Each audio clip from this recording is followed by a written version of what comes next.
Hi, guys, and welcome back to Left on Red with Sierra Claire. It's your host, Sierra. Today, we have another bonus episode. So this is the second bonus episode this month. I'm actually really loving these extra episodes that are coming out. And this summer, I'll be introducing a new series on the podcast where you will get extra episodes. So stay tuned. Okay, it's going to be really good. It's a new series that I have. We're going to have guests, it's going to be twists, it's going to be just something different for the summer. So stay tuned and make sure you're subscribed to the channel. Now, today's bonus episode is about me traveling to Atlanta for the podcast, okay? It's not going to be a long episode, but I wanted to give you guys an update about what happened in Atlanta because I did pitch the podcast. I met some incredible people, and a lot of you liked the reel. You guys commented, you guys shared, you guys really supported the elevator pitch reel for the podcast. So you guys deserve an update on what happened in Atlanta and just the full breakdown, okay? There is some tea. So we're going to get into that, all right? So jumping right in, let's just start off with the event, okay? So the name of this event was called Grind Pretty, and essentially it's an event that was put up together for Black women, okay, in these high spaces to be celebrated. You can attend panels, support Black businesses, pitch your business, which is what I was there to do, and just network and be in a safe space as a Black business owner, entrepreneur, creator, whatever you are. That's what this space is for. Now, it was founded by somebody named Mimi. I don't know all of her information, but I do know she is an expert in the beauty space. And she wanted to put this together for Black and brown creators to come together and just support each other in different avenues, right? So that's how it got, that's pretty much the event. That's how it was started. This is their third event ever. So they're pretty much new in the space of putting on these types of events, just to bring all of us together. So it's their third year in. The theme was Y2K, and I did not show up in anything Y2K because I was traveling to Grenada. That's a whole nother thing. And that is the episode before this one on family dynamics and traveling. But we won't get into that. This is all about the event in Atlanta. So that is pretty much kind of just the event, the background of it all. How I found out about this event was due to my mentor, Alyssa over at BET. She was a speaker on one of the panels at the event, and she organized it with me and her other mentees for us to come. And most of us have we have a business that we wanted to pitch. And again, it was just a great space to network. So at the event this year, they had the Visionary Awards and Brunch, which was on Sunday, and that was celebrating Black women in executive and high spaces, and not just executive like corporate America, but just they are very much established in their industry and their profession. Sonia Richardson was there, who's an Olympic gold medalist. There was, and she's not in corporate America, but again, she's an icon in her industry, in her space. So it was a celebration of Black women. And then Saturday was more of the panels, networking, supporting, and it was interesting. Okay, so we're gonna get into why it was interesting. Okay, so the event was kind of proposed to me like everything I just said before, a celebration of Black women. You're gonna be pitching, networking. It's just this, this feel-good space. And this is how I felt about it. So here are some of the pros. The pros is the event itself, okay, and what it provided and aimed to be. Throwing an event like that is not easy by whatever means, getting everybody together, getting vendors, just all of these different aspects and nuances of putting on an event like this takes a lot of time, okay, and money. And so the event itself and what it provided, I thought was definitely a pro, and it should be celebrated. Another pro, they had really great panels and speakers who were respected in their field. One panel I really loved was Pitch Perfect, which was there was 5 people on that panel. 4 of them work in PR, and one was an author in the publishing space. And it was talking about how do you pitch your ideas and your business, and when is it the right time to get PR? When is it the right time to pitch? What exactly is marketing? What exactly is PR? All of you just really breaking it down. And I enjoyed that panel the most. So those were the pros. The cons, I did think it was a bit unorganized. in my opinion, there were no proper transitions. And what I mean by that is when you go to a conference and you walk in, they give you like a little pamphlet, they give you a schedule, there's these different panels, and when it ends, there's kind of like there's an usher of how you leave and enter a panel. So let me break that down a little bit more because it may not make sense. I think the event space that they had didn't allow the organization for how like a panel should end and start and where people should be at certain times. So when one panel ended, everybody would get up and leave and then go to the other side of the event space and like look around at the businesses, at the vendors, and chat it up and go and get a drink and eat. And then another panel will start and there'll be like maybe 10 people in the crowd and you can hear everybody else in the back eating, talking, so there was just no like proper transitions in that aspect. And the schedule was not organized, like the times weren't aligned. They're a bit behind, starting too late. And again, when I've gone to conferences or any event such as this, you get a little pamphlet, you know what panel you want to attend, you know where to be, you know what's starting, like you just, there's a schedule and a flow. I just found that people were constantly asking, hey, what time is this? And when is that? And what's going on with this? And what's going on with that? And at a conference, you don't really want that. Or I just, again, like in an event space that's having different moving parts, just different speakers, different events, you kind of want to have that organization. So overall, I know the event takes a lot of time and money, and they had big sponsors such as Wells Fargo and Paramount. So they got the sponsors, they got the sponsorship. The idea was there. The execution was just a little bit short for me, but overall what the event stood for, and I like the name Grind Pretty. It's you grinding, you're hustling, but you can do it in a way that's authentic to who you are. I love that. So the idea and the vision was there. There were great aspects of it, but it just felt a little bit short. And so now this is a great kind of segue into the pitch, because that is where the tea is, guys. That's where the tea is at. So as I said earlier in the episode, I personally went there to pitch the podcast, to pitch us, to pitch our community. And like I said, a lot of you guys showed me so much love, showed the podcast love on the reel that I did. And I will add the reel in the description of this episode. So if you haven't, you can just check it out. Of course, still give it a like, even though the contest is over, just so you guys can see what I submitted. So now, a few weeks ago, just quick background, a few weeks ago, when I was preparing for this pitch, I prepared for it in a deck because I did this pitch with my mentor and a producer over at BET. And after I did the deck, I actually emailed the event, Grind Pretty, at the email they provided, and I asked them, what is the format of the pitch? Are we going to have a computer for a deck?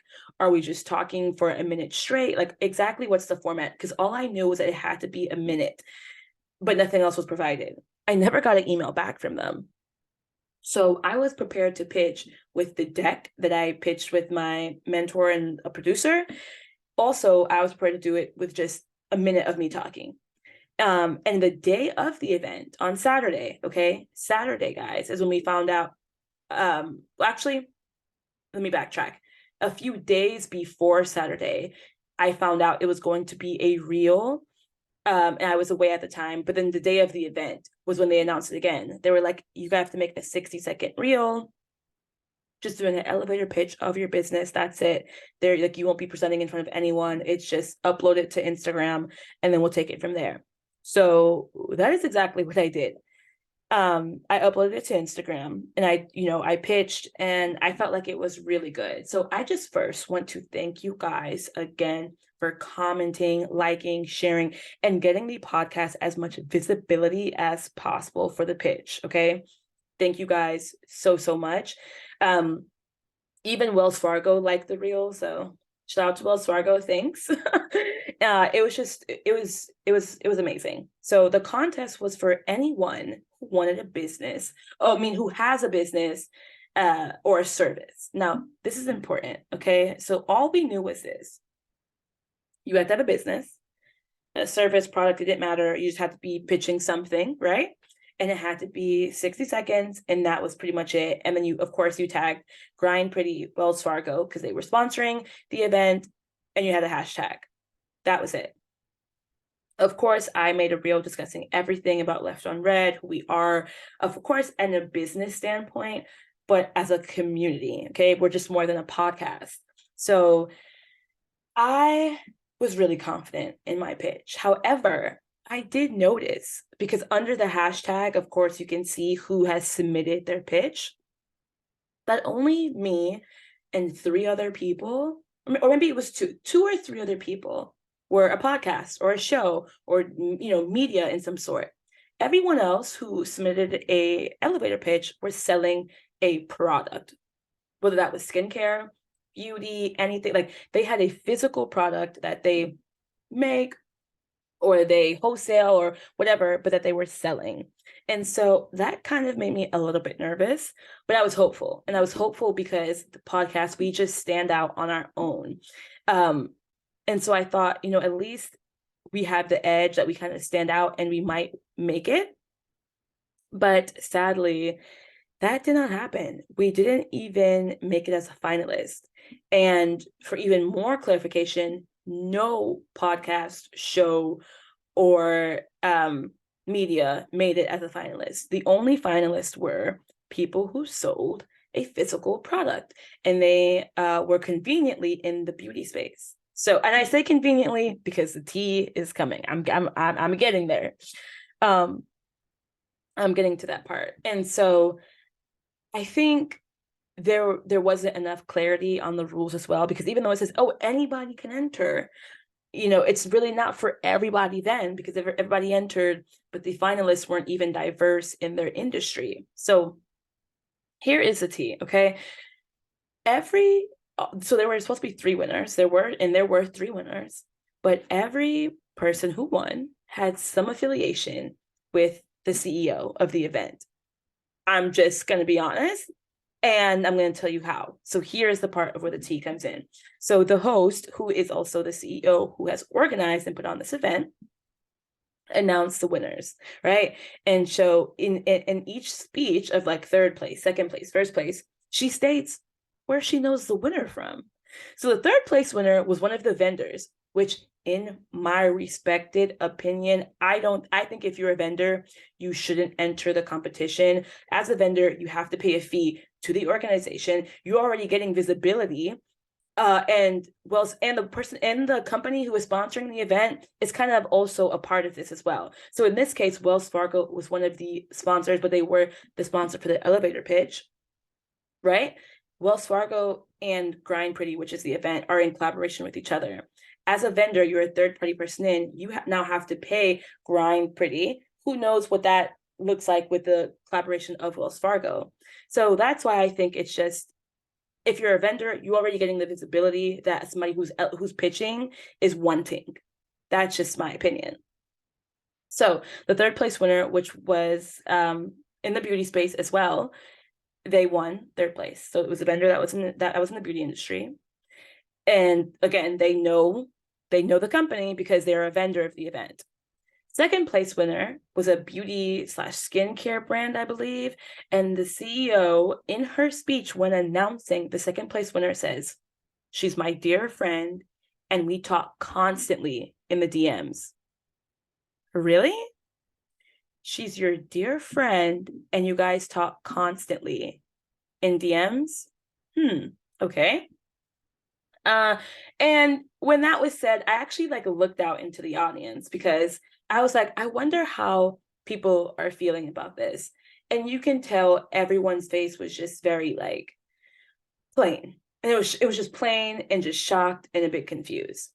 And the 1st place winner was somebody who was actually attending virtually. And in her speech, she goes, "Oh, I know I know she's not here tonight, but I know she's watching virtually." Okay. So that just tells me that the judges for this event it was obviously her, which I think it's a bit biased if you're the person putting on the event and judging the pitches. but it's all people that she knew. She knew who was going to win. She knew who she wanted to win because they were in connection to her and her event. That is just my observation and the tea on this that I have. Now, some people were emotional, okay? We're really obviously devastated. We all are business owners in some capacity. It's what we do, and we are not always going to win. However, emotions are natural. And one girl that has a podcast actually went up to the CEO after and told her, like, hey, I just want to know what were the qualifications, because I didn't even make it as finalist, and I have, a podcast, etc. And I'm just trying to figure out where I went wrong. And she didn't really get a response out of it.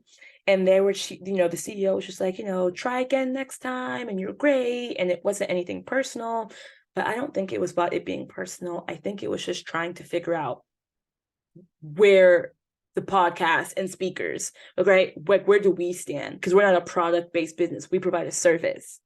And I even talked to her afterwards. So after I saw the girl approach her, I went up to her. I was like, hi, my name is Sierra Claire. I'm the host of Left on Red. I've entered the competition. Thank you so much for providing this space. I just want to know, what does that look like for speakers next year?